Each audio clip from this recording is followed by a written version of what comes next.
Hello students, welcome back. Students, आज हिंदी की पाठ्य पुस्तक क्षितिज भाग 2 इसके चैप्टर नंबर 12 यानी 12 के शीर्षक लखनवी अंदाज जो लेखक यशपाल जी के द्वारा लिखित है, आप इस व्यंग कथा को पढ़ेंगे।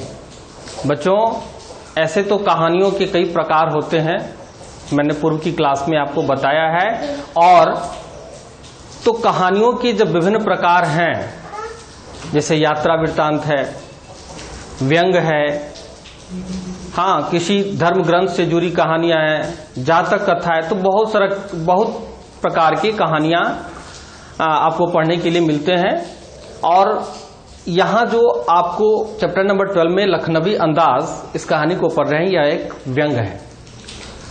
ऐसे बच्चों, लेखक का मानना होता है कि किसी भी कहानी को लिखने के लिए एक अच्छा शीर्षक, कहानी के अच्छे पात्र तथा अच्छा कालक्रम, घटनाक्रम इत्यादि का होना आवश्यक है। लेकिन इस चैप्टर को, इस पाठ को जब आप पढ़ोगे बच्चों, तो आपको पढ़ने के बाद ऐसा लगेगा कि ये कहानी है ही नहीं। ठीक है बच्चों, आपको लगेगा कि ये कहानी है ही नहीं, तो यह क्या है? कहानी नहीं है, परंतु कहानी के रूप में प्रस्तुत किया गया है इसको, और यह एक व्यंग है। ठीक है बच्चों, यह एक व्यंग है। तो आज आप हिंदी की इस पाठ्य पुस्तक क्षितिज में इस व्यंग कथा को पढ़ रहे हैं बच्चों, और यशपाल जी के द्वारा लिखित यह व्यंग तो पतनशील सामंत वर्ग पर एक कटाक्ष किया गया है।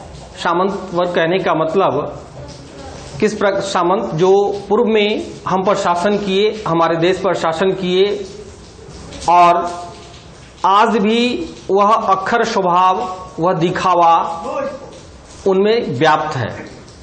लेखक ने व्यंग के माध्यम से उसी अक्खर स्वभाव और दिखावा को इस व्यंग कथा के माध्यम से यहां प्रस्तुत किया है। ओके बच्चों, तो कहानी को पढ़ने के पूर्व आप लोगों को लेखक के परिचय से संबंधित जानकारी को जानना आवश्यक है। लेखक परिचय में बच्चों आप देखेंगे कि यशपाल का जन्म 1903 में पंजाब के फिरोजपुर छावनी में हुआ था। प्रारंभिक शिक्षा कांगड़ा में ग्रहण करने के बाद लाहौर के नेशनल कॉलेज से बीए किया। स्वाधीनता संग्राम की क्रांतिकारी धारा से जुड़ाव के कारण वे जेल भी गए, और सन 1976 यानी 1976 में उनकी मृत्यु हो गई। उनके कहानियों की बात करें बच्चों, तो उनके कहानी संग्रहों में ज्ञानदान, तर्क का तूफान, पिंजरे की उड़ान, वा दुलिया, फूलों का कुर्ता आदि प्रमुख हैं। और उपन्यास की बात करें बच्चों, तो उनके प्रमुख उपन्यासों में अमिता, दिव्या, पार्टी कामरेड, दादा कामरेड, मेरी तेरी उसकी बात तथा झूठ सच ये प्रमुख हैं। इन सभी उपन्यासों में बच्चों झूठ सच एक ऐसा उपन्यास है जो भारत विभाजन की त्रासदी का मार्मिक दस्तावेज है। और बच्चों, अब कहानी की शुरुआत करते हैं। तो कहानी की शुरुआत ऐसे है कि लेखक यशपाल एक ट्रेन के सेकंड क्लास डब्बे में चढ़ते हैं और यात्रा शुरू करते हैं। यहाँ से कहानी की शुरुआत होती है। बच्चों, कहानी के इस व्यंग कथा के मैंने कई बिंदुओं को यहाँ पर रखा है जो इसके सार मात्र हैं, यह केवल सारांश हैं।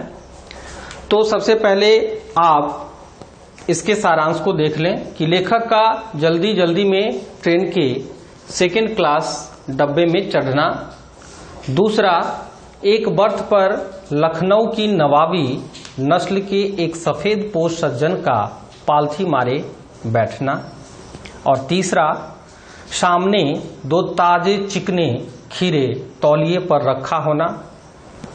चौथा, नवाब का सेकंड क्लास के डब्बे में सफर करने का भेद लेखक के द्वारा जान लेना। पांचवा, लेखक से बात करने से बचना। और छठा, सहसा नवाब साहब का लेखक को संबोधन करना। सातवां, खीरे को साफ करके काटना और उस पर नमक मिर्च की सूरखी बुरक देना, अर्थात उस पर छिड़काव कर देना। और आठवां, खीरे को खिड़की से फेंक देना। तो बच्चों आप देखेंगे यहाँ पर कि यह पूरी जो कहानी है वह खीरे को किस प्रकार से नवाब सजा करके रखा रहता है और फिर किस प्रकार से लेखक से बातचीत होती है। शुरू में तो वह बचना चाहता है नवाब साहब लेखक से बात करने में, लेकिन फिर बात करते हैं और अपना दिखावी रूप जो है वह लेखक के सामने रखते हैं। खीरा को सजा कर रखना और फिर उसको काटना और अंततः उस खीरे को फेंक देते हैं। इन सारी बातों को अब आप विस्तृत रूप में पढ़ेंगे। ओके बच्चों, तो लेखक शुरुआत में मुसलिफ की पैसेंजर ट्रेन चल पड़ने पर उतावली में फुंकार रही थी और आराम से सेकेंड क्लास में जाने के लिए दाम अधिक लगते हैं, दूर जाना नहीं था। भीड़ से बचकर एकांत में नई कहानी का संबोधन से सोच सकने और खिड़की से प्राकृतिक दृश्य देख सकने के लिए टिकट सेकेंड क्लास का ही ले लिया। ठीक है बच्चों, यहाँ लेखक ने सेकेंड क्लास का ही टिकट लिया था ताकि उनकी ऐसी सोच थी कि कुछ कहानी की भी रचना हो जाए। लेखक तो कहीं भी रहते हैं, किसी भी दृश्य घटना कालक्रम को देखते हैं और कहानियों की रचना कर डालते हैं। तो लेखक उस ट्रेन में चढ़ जाते हैं बच्चों और उसके बाद जब उस डब्बे में पहुंचते हैं तो देखते हैं कि एक बर्थ पर लखनऊ का नवाबी नस्ल के एक सफेद पोश सज्जन बड़ी सुविधा से, मतलब बड़े आराम से पालथी मार करके बैठा है और सामने 2 ताजे चिकने खीरे तौलिए पर रखे थे। तो डब्बे में जैसे ही लेखक कूदते हैं तो सज्जन जो है नवाब वह थोड़े से घबरा जाते हैं। उनको चिंता भी होती है थोड़ी देर के लिए कि कहाँ बड़े आराम से बैठे थे और कोई जानने वाला भी नहीं था कि नवाब सेकेंड क्लास के डब्बे में सफर कर सकता है, क्योंकि नवाब तो नवाब थे। उनको बचना था बाकी लोगों से कि नवाब सेकेंड क्लास के डब्बे में सफर नहीं कर सकते। लेखक के आने से उनको दिक्कत थोड़ी सी महसूस हुई। थोड़ी देर तक वो बचती निगाह से चुपचाप बैठा रहा नवाब और लेखक भी चुपचाप अपने स्थान पर बैठे रहे। उन्होंने भी सोचा कि ये तो आत्मसम्मान की बात है, अगर वह व्यक्ति मुझे नहीं टोकना चाहता, मुझसे बातें नहीं करना चाहता तो मैं क्यों करूं। तो इस प्रकार से लेखक भी चुपचाप बैठे थे और फिर अचानक से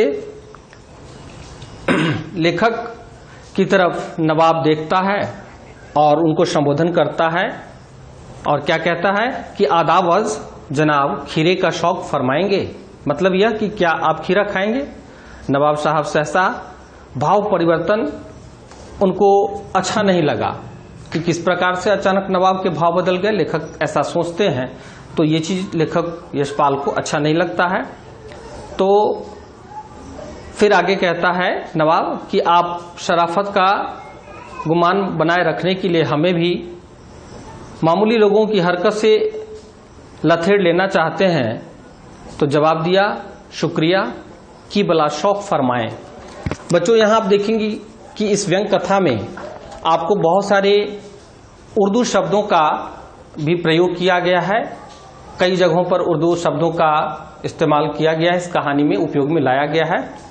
तो कहानी के अंत में मैं आप सभी को शब्दार्थ भी बताऊंगा और साथ में अभी इसके अर्थ को भी आप समझते चलेंगे। तो बच्चों आगे देखिए कि नवाब साहब ने फिर एक पल खिड़की से बाहर देखकर गौर किया और फिर अपनी नजरें बचाते हुए चुपचाप अपने स्थान पर बैठ गए। इस प्रकार से बच्चों दोनों सीट के नीचे से नवाब एक लोटा उठाकर दोनों खीरा को बाहर धोया और तौलिए से पोंछ लिया, जेब से चाकू निकाली और दोनों खीरे को सिर से काटे और उसे गोद कर झाग निकाला। आप देखेंगे बच्चों कि खीरा खाने के समय लोग उसके तीखापन से बचने के लिए उसके ऊपरी भाग को कट करते हैं यानी काटते हैं और उसे फिर नमक डालकर रगड़ देते हैं ताकि उसका तीखापन समाप्त हो जाए। तो उसी प्रकार नवाब ने भी किया और खीरा को ऐसा करने के बाद उसको खूब अच्छे से काटा, उस पर जो नमक और मिर्च बेचने वाले के द्वारा उपलब्ध कराया गया था उसको नवाब ने बुरक दिया और उसके प्रत्येक भाव भंगिमा को, यानी वह क्या क्या कर रहा है, इन सारी चीजों को लेखक चुपचाप तिरछी निगाह से देखते जा रहे थे। तो कनखियों से देख रहे थे। आपको इस व्यंग कथा में मिलेगा कि लेखक जो हैं वह कनखियों से इसको देख रहे थे, यानी तिरछी निगाह से इस चीज को देख रहे थे। नमक मिर्च छिड़क देने के बाद ताजे खीरे की पनियाती फांके देखकर पानी मुंह में जरूर आ रहा था लेखक को। कोई अच्छी चीज होती है तो ऐसा हम लोग के साथ, आपके साथ, सभी के साथ होता है कि वह खाने को मिले, ऐसा तो थोड़ा सा मुंह में पानी आ जाता है, या एक मुहावरा भी है यहाँ पर बच्चों। तो लेखक के मुंह में भी पानी आ जाता है और फिर आत्मसम्मान की बात सोच करके लेखक चुपचाप केवल देख लेते हैं। तब नवाब साहब ने फिर से पूछा लेखक से कि क्या आप खीरा खाना पसंद करेंगे, परंतु लेखक ने कहा नहीं शुक्रिया, इस वक्त तलब महसूस नहीं हो रही। तलब महसूस होने का मतलब बच्चों, तलब का अर्थ होता है किसी चीज का अभ्यस्त होना या उस जरूरत को जब हम महसूस करते हैं, जैसे पानी है, भोजन है, तो जब हम उस चीज को महसूस करते हैं कि मुझे मिले, इसको तलब कहा गया है। एक प्रकार से कहें नीड यानी आवश्यकता। तो लेखक ने तुरंत नवाब साहब को क्या कह दिया कि नहीं मुझे इसकी तलब नहीं है, क्योंकि आत्मसम्मान की बात थी। लेखक क्यों चुपचाप उसका खीरा खाने के लिए जाते, ऐसा सोच करके लेखक ने कहा नहीं शुक्रिया। और फिर नवाब साहब ने संतृप्त आंखों से नमक मिर्च के संयोग से चमकती खीरों की फाकों की ओर देखा और खिड़की के बाहर देखकर दीर्घ निश्वास लिया। दीर्घ निश्वास लेने का अर्थ क्या हुआ बच्चों? आप देखेंगे कि दीर्घ का अर्थ होता है लंबा और निश्वास लेने का मतलब स्थिर हो गए। नवाब जो है वो स्थिर हो गए, लंबी सी सांस खींचकर चुपचाप अपना स्थिर हो गए, अपने खीरे के जो विधि व्यवस्था था उसमें वो फिर से संलग्न हो गया। और इस प्रकार से वह खीरे का एक फांक उठाकर होठों तक ले गया और फांक को सूंघा। क्या किया? फांक को, जो खीरे का पीस बना हुआ था उसको यहाँ पर फांक कहा गया है, तो उसको सूंघा और स्वाद के आनंद में पलके मूंद लिया। स्वाद के आनंद में पलके मूंद लिया कहने का मतलब उसको देख करके पता नहीं उस नवाब के मन में किस प्रकार लगा, मतलब देखने मात्र से उसको ऐसा लगा कि शायद उसने उसका पान कर लिया, मतलब खीरे को खा लिया। परंतु क्या कभी ऐसा संभव है कि देख करके किसी चीज को देखे? और जैसे समोसा है, मिठाई है, लिट्टी, हर बच्चों की या हर लोगों की अपनी अपनी पसंद होती है। तो नवाब साहब यहाँ पर खीरे को बड़े गौर से देखते हैं और आराम से उसको सूंघते भी है। ऐसा लग रहा है कि जैसे उसका रसापान कर रहे हो, हाँ, उसको देखने मात्र से ही तृप्त हो रहे हो। इस तरह का नवाब साहब दिखावा कर रहे हैं। ठीक है बच्चों, तो फिर आगे देखेंगे। ऐसा सब करने के बाद नवाब साहब खीरे की फांक को जब नाक के पास ले जाकर सूंघते हैं और वासना रसास्वादन कर खिड़की के बाहर फेंकते गए। यहां पर बच्चों आप देखेंगे कि वासना रसास्वादन का क्या अर्थ है कि किसी चीज को अंगीभूत कर लेना, यानी अपने आप में समाहित कर लेना। ये वासना और रसास्वादन का अर्थ है रस के स्वाद का आनंद लेना।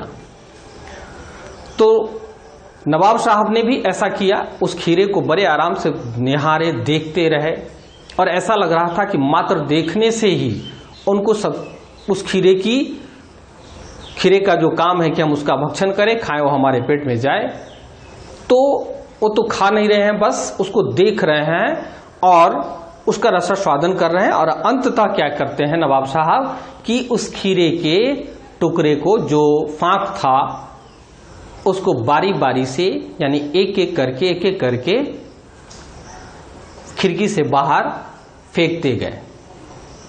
ठीक है बच्चों। और उसके बाद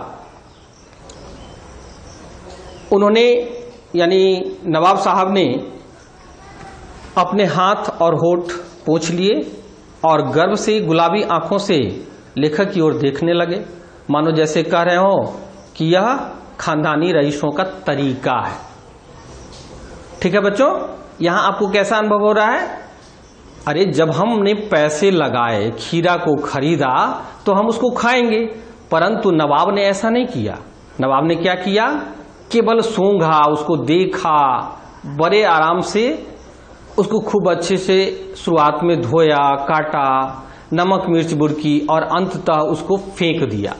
ये सुनकर के बड़ा अजीब सा लगता है। आप इस कहानी को पढ़ रहे हो तो आपको लगेगा कि ये कहानी कोई कहानी लग ही नहीं रही है। ऐसा मैंने आपको शुरुआत में भी बताया था। तो ऐसा करने के बाद एक एक करके जब उस खीरे को फेंक दिया, अपने हाथ मुंह पोंछ लिए और तब लेखक की तरफ देख रहा है। क्यों? इसलिए कि लेखक को यहां नवाब साहब बताना चाह रहे हैं कि हम नवाब हैं, खानदानी रईस है। ठीक है। और नवाब साहब खीरे की तैयारी और इस्तेमाल से, यानी खीरे को जो इतना खीरे के साथ उन्होंने प्रक्रिया किया, उससे लग रहा था कि जैसे वो थक गए हों। ऐसा सोचकर नवाब साहब लेट गए और हमें तस्लीम में सिर खम कर लेना पड़ा। मतलब लेखक कह रहे हैं तस्लीम में सिर खम कर लेना पड़ा, मतलब चुपचाप अपने सिर को उस दृश्य से हटा लिया। खानदानी तहजीब, नफासत और नजाकत, मतलब यह इन सारे उर्दू शब्दों के माध्यम से यहाँ पर नवाब साहब व्यक्त कर रहे हैं कि हम खानदानी रईस हैं और अपनी रईसियत में ये कोई नुकसान नहीं है। ठीक है स्टूडेंट्स। और आगे देखेंगे कि लेखक गौर कर रहे थे कि खीरा इस्तेमाल करने के इस तरीके को खीरे की सुगंध और स्वाद की कल्पना से संतुष्ट होने का सूक्ष्म, नफीस या एब्स्ट्रैक्ट तरीका जरूर कहा जा सकता है। यानी सूक्ष्म का अर्थ है छोटा और एब्स्ट्रैक्ट तरीका कहा जा सकता है। तो एब्स्ट्रैक्ट का अर्थ होता है भौतिक अस्तित्व न हो, ऐसी चीजें जिसका कोई भौतिक अस्तित्व ही न हो, या ऐसा कहें कि अमूर्त, मतलब जिसका कोई मूर्त रूप नहीं हो, जो दिखे नहीं। ठीक है स्टूडेंट्स। तो इस तरीके का दिख रहा था, परंतु क्या ऐसे तरीके से उदर की तृप्ति हो सकती है? उदर कहने का मतलब पेट है, जो हमारे पेट की आवश्यकता है, जरूरत है, भोजन की आवश्यकता है। केवल क्या देखने मात्र से हमारा पेट तृप्त हो सकता है? कदापि नहीं, शायद कभी नहीं। परंतु यहां नवाब ने अपनी नवाबपन को दिखाने के लिए, रईसियत को दिखाने के लिए लेखक के समक्ष इस प्रकार से किया कि खीरे को अंततः फेंक दिया। तो नवाब साहब की ओर से लेखक को अब देखने पर ऐसा प्रतीत हो रहा है, नवाब साहब को जब लेखक तिरछी निगाह से देख रहे हैं सामने बैठे वर्ग पर, तो ऐसा प्रतीत हो रहा है कि पेट के ऊंचे डकार का शब्द सुनाई दिया और नवाब साहब ने लेखक की ओर देखकर कह दिया। क्या कहा बच्चों? अब गौर से समझेंगे इसको कि खीरा लजीज होता है, मतलब मजेदार। लजीज का अर्थ क्या है? यहाँ लजीज का अर्थ है मजेदार, कि खीरा तो लजीज होता है परंतु लेकिन है शकील। शकील कहने का मतलब जो आसानी से पचे नहीं। अब लीजिए क्या कह रहा है नवाब कि खीरा लजीज होता है लेकिन होता है शकील, नामुराद मोदे पर बोझ डाल देता है। यानी मन पर, यानी मन की जो सोच है उस पर पानी फेंक दिया। ठीक है बच्चों। और फिर ज्ञान चक्षु खुल गए, यानी लेखक अब यशपाल जी सोच रहे हैं कि अब तो मेरे ज्ञान चक्षु यानी जो मैं सोच रहा था, जो कल्पना कर रहा था, वह खुल गए। पहचाना, यह है नई कहानी के लेखक। यानी कहानी को लिखने के लिए जो पात्र की आवश्यकता होती है, लेखक का होना आवश्यक होता है। तो यहां पर लेखक महसूस कर रहे हैं कि क्या बिना कहानी में बिना शीर्षक और बिना पात्र के भी कहानी को लिखा जा सकता है। तो ऐसा कुछ यशपाल जी को यहां पर लग रहा है कि हां, लिखा जा सकता है। अब देखिए बच्चों, खीरे की सुगंध और स्वाद की कल्पना से पेट भर जाने का डकार आ सकता है। तो बिना विचार, बिना घटना, बिना पात्रों के, बिना लेखक की इच्छा मात्र से क्या नई कहानी नहीं बन सकती। लेखक ऐसा सोच रहे हैं कि जब केवल खीरा के देखने मात्र से, उसको सूंघने मात्र से नवाब साहब का पेट भर सकता है, तो क्या कहानी लिखने के लिए पात्रों का होना अनिवार्य है? संभवतः नहीं। यह एक व्यंग है और यहां पर बच्चों यह व्यंग कथा कंप्लीट होता है। आपको लगा होगा अभी तक कि संभवतः यह कहानी प्रतीत नहीं हो रही है। वास्तविकता भी यही है बच्चों कि यह एक व्यंग मात्र है जिसको लेखक ने अपनी कलम से कहानी का रूप दिया है। ओके बच्चों, तो कहानी आपकी यहां पर खत्म होती है। इस चैप्टर से संबंधित जो भी प्रश्न अभ्यास हैं आप उसे करेंगे। ओके बच्चों, thank you all of you.